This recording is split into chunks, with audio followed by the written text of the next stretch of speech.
Hello, my friends, and welcome back. Thank you very much for being with me again today. I'm waiting for the Russians to snap, and I wonder when would that happen.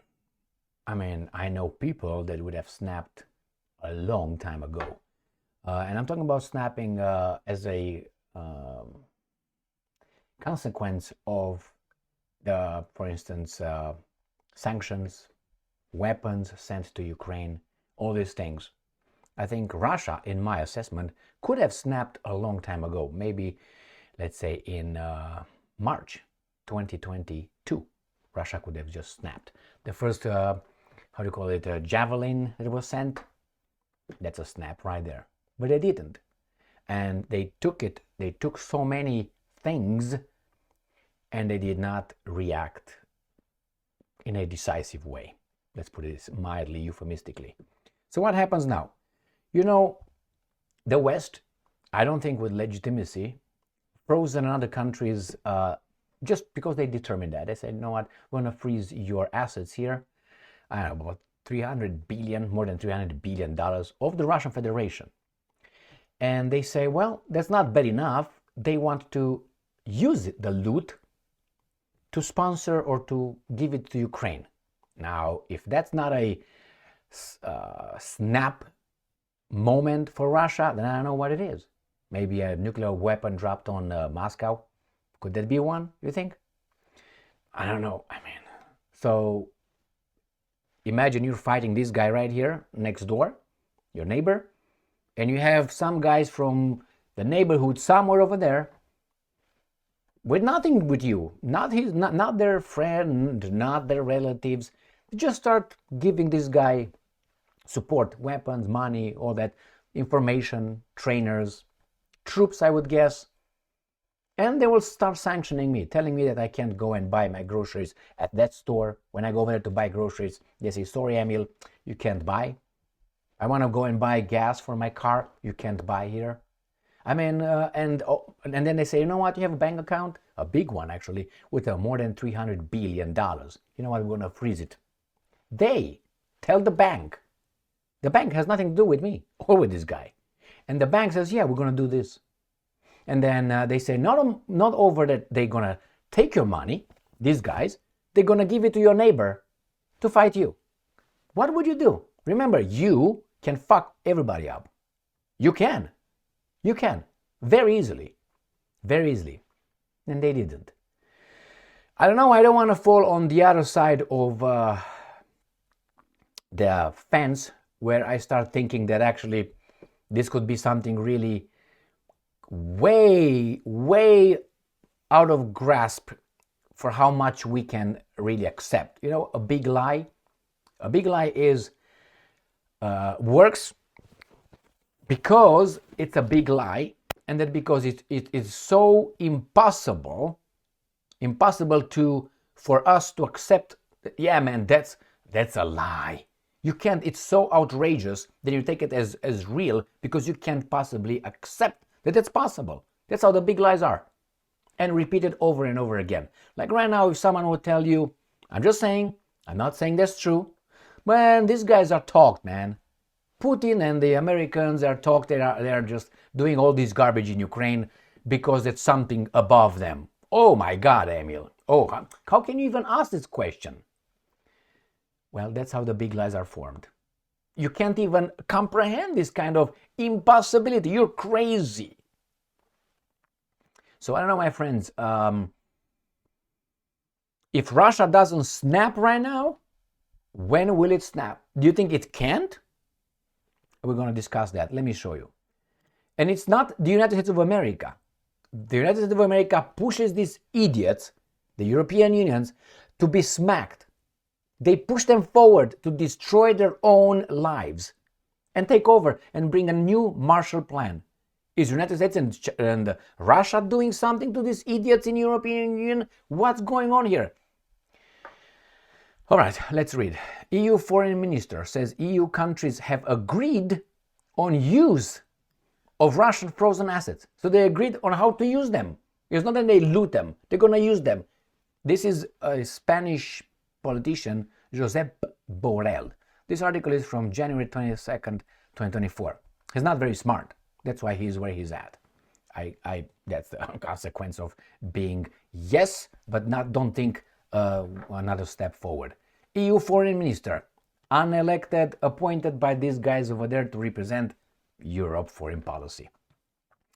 Josep Borrell said that a political agreement has been reached between the EU member states regarding the use of proceeds from frozen Russian assets. According to Josep Borrell, on Wednesday, EU ambassadors should greenlight the decision to first save the funds on a separate account and then use them to support Ukraine. Hey, you know what I'm hearing? Russia snapping. I was just kidding. All right, so here it is, my friends. Let's see how much these guys here. They don't tell you how much, but I tell you it was it's more than $300 billion. Now, I don't know if that's global right now or I can look over, but let me go to the next article. Ukrainska Pravda, the same truth tellers. This is from the 21st. Russia threatens the West with $288 billion in losses in retaliation for freezing Russian assets. So the Russians said they are spitting the truth. They didn't say that because they were frozen. They said, if you use it, then we're going to do the same thing to your assets. They didn't say we're going to do the same thing. We're going to just we're going to retaliate for freezing assets. No, they didn't say that. They said we're going to retaliate if you use them and give it to Ukraine. Supposedly, no, they're not going to give it to Ukraine. There's going to be them using them in Ukraine to get fatter the in military industrial complex and banks and all that to reconstruct Ukraine. Some people must produce. They don't have money because if they take the money from their guys, from their citizens, they will start revolting. So they say, no, we're going to do this. We're going to keep you like this, like garbage. We're going to pay more for the gas, but we're not going to take the taxes to give to Ukraine. We're going to get the Russian assets. We're going to turn them and we're going to use it to support those guys, to fight those guys over there. So let's see what these guys. So this is misleading because it says Russia threatens the West in losses in retaliation for freezing. No, it's from using. They didn't say for what 2 years, nothing about it, and they are losing money. These guys want to use the profits first of the Russian assets, and then they want to use the assets overall. Russian propaganda media, okay, because you tell the truth, claimed that according to their estimates, Western firms might lose up to $288 billion in retaliation for the freezing of Russian assets. Again, it was about using them. Sources told Reuters that Group of Seven, G7 leaders will agree to issue a stronger statement of intent regarding efforts to confiscate Russian assets frozen in Belgium and other European cities in order to help reconstruction in Ukraine. What do I mean freeze? They're going to freeze and use them. If you freeze them to use them, they say it right there. To confiscate frozen in order to help reconstruction. That means they're going to use them. When they meet in late February around the second anniversary of invasion. It says RIA Novosti also said EU countries own $223 billion in assets, of which $98.3 billion officially belong to Cyprus, $50 billion to the Netherlands, and $13.3 billion to Germany. Not a big number though. The top 5 largest European investors in the Russian economy also include France, which assets investment worth $16.6 billion, and Italy with $12.9 billion. Now, you don't compare that with $300 billion, do you? Of course not. Among the G7 countries, the UK was named one of the largest investors, citing data that shows that British assets in Russia were worth about $18.9 billion as of the end of 2021. According to RIA Novosti, the US held $9.6 billion, that's not a lot, worth of Russian assets at the end of 2022. Japan, $4.6 billion, Canada, $2.9 billion. That's not a lot, so they can do it. I have no problem with that. Why? They're going to say, go ahead, Russia. Switzerland and Norway, which RIA Novosti said often adopt anti-Russian measures, had $28.5 billion and $103 $39 million respectively at the end of 2022, while data shows that Australia had $683 million invested at the end of the year. That's not the last year. That's not a big deal. But anyway, right here, Bloomberg reported that Russia is preparing a lawsuit to thwart any attempts by the US and the European EU to confiscate part of the central bank's $300 billion in frozen assets in favor of Ukraine. And who's going to be the judge?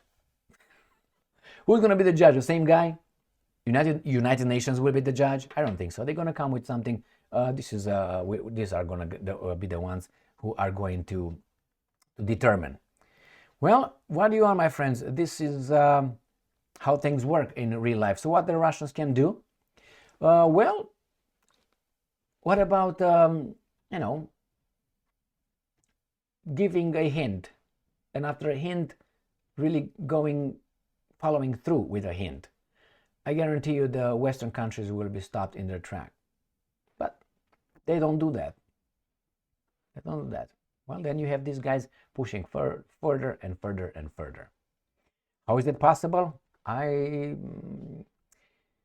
It's either something that I spoke at the beginning, which be like a conspiracy theory, but it's a theory. It's not a conspiracy. Conspiracy is when I conspire to go to buy groceries because I plan. I discuss with others. Are you going? Am I going? Well, give me a list. What am I going to buy? We're conspiring. So yes, these guys might conspire on something. Either like that, or the Russians, I have to say it, show great restraint. You might say, well, maybe they show it as some people might say, because they can't do squat. Now that's very naive. Why? They have nuclear weapons. They can fuck whomever they want up. And the West will do squat. Nothing. That's the point. Right? So I think they can do it, but they don't. Remember, they have about 30 million people sitting in Russia. They have the weapons to give them and come towards Lisbon if they want. Anyway, here it is, my friends. I'm waiting to see, and it's going to be a big snap when they do it, because eventually they have to, unless these guys really are, that's an understanding somewhere, that's a balance somewhere, we don't understand it yet, grasp the magnitude, but the Europeans are going to be the first getting it. Not the Americans, the Europeans. Again, the Europeans place sanctions on themselves against Russia, not the Americans. The Americans are not affected by the Russians. The Europeans are. Thank you very much for being with me again today. Stay strong, stay smart, look for the truth, and be just.